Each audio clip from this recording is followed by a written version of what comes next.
18 दिन चले महाभारत के युद्ध में रक्तपात के सिवाय कुछ हासिल नहीं हुआ।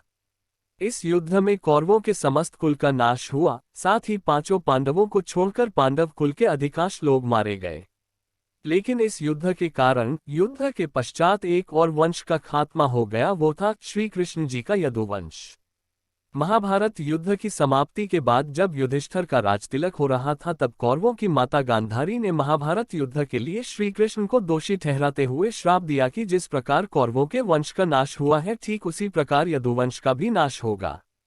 गांधारी के श्राप से विनाशकाल आने के कारण श्री कृष्ण द्वारिका लौटकर यदुवंशियों को लेकर प्रयास क्षेत्र में आ गए थे। यदुवंशी अपने साथ अन्न भंडार भी ले आए थे। कृष्ण ने ब्राह्मणों को अन्नदान देकर यदुवंशियों को मृत्यु का इंतजार करने का आदेश दिया था। कुछ दिनों बाद महाभारत युद्ध की चर्चा करते हुए सात्यकी और कृतवर्मा में विवाद हो गया। सात्यकी ने गुस्से में आकर कृतवर्मा का सिर काट दिया। इससे उनमें आपसी युद्ध भड़क उठा और वे समूहों में विभाजित होकर एक दूसरे का संहार करने लगे। इस लड़ाई में श्री कृष्ण के पुत्र प्रद्युम्न और मित्र सात्यकी समेत सभी यदुवंशी मारे गए थे। केवल बब्रू और दारुक ही बचे रह गए थे। यदुवंश के नाश के बाद कृष्ण के ज्येष्ठ भाई बलराम समुद्र तट पर बैठ गए और एकाग्रचित होकर परमात्मा में लीन हो गए। इस प्रकार शेषनाग के अवतार बलराम जी ने देह त्यागी और स्वधाम लौट गए। बलराम जी के देह त्यागने के बाद जब एक दिन श्री कृष्ण जी पीपल के नीचे ध्यान की मुद्रा में बैठे हुए थे, तब उस क्षेत्र में एक जरा नाम का बहेलिया आया हुआ था। जरा एक शिकारी था और वह हिरण का शिकार करना चाहता था। जरा को दूर से हिरण के मुख के समान श्री कृष्ण का तलवा दिखाई दिया। बहेलिये ने बिना कोई विचार किए वहीं से एक तीर छोड़ दिया, जो कि श्री कृष्ण के तलवे में जाकर लगा। जब वह पास गया तो उसने देखा कि श्री कृष्ण के पैरों में उसने तीर मार दिया है। इसके बाद उसे बहुत पश्चाताप हुआ और वह क्षमायाचना करने लगा। तब श्री कृष्ण ने बहेलिये से कहा कि जरा तू डर मत, तूने मेरे मन का काम किया है। अब तू मेरी आज्ञा से स्वर्गलोक प्राप्त करेगा। बहेलिये के जाने के बाद वहां श्री कृष्ण का सारथी दारुक पहुंच गया। दारुक को देखकर श्री कृष्ण ने कहा कि वह द्वारिका जाकर सभी को ये बताए कि पूरा यदुवंश नष्ट हो चुका है और बलराम के साथ कृष्ण भी स्वधाम लौट चुके हैं।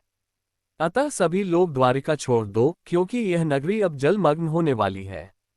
मेरी माता, पिता और सभी प्रियजन इंद्रप्रस्थ को चले जाएं। ये संदेश लेकर दारुक वहां से चला गया। इसके बाद उस क्षेत्र में सभी देवता और स्वर्ग की अप्सराएं, यक्ष, किन्नर, गंधर्व आदि आए और उन्होंने श्री कृष्ण की आराधना की। आराधना के बाद श्री कृष्ण ने अपने नेत्र बंद कर लिए और वे सशरीर ही अपने धाम को लौट गए। श्रीमद् भागवत के अनुसार जब श्री कृष्ण और बलराम के स्वधाम गमन की सूचना इनके प्रियजनों तक पहुंची तो उन्होंने भी इस दुख से प्राण त्याग दिए। देवकी, रोहिणी, वसुदेव, बलराम जी की पत्नियां, श्री कृष्ण की पटरानियां आदि सभी ने शरीर त्याग दिए। इसके बाद अर्जुन ने यदुवंश के निमित्त पिंडदान और श्राद्ध आदि संस्कार किए। इन संस्कारों के बाद यदुवंश के बचे हुए लोगों को लेकर अर्जुन इंद्रप्रस्थ लौट आए।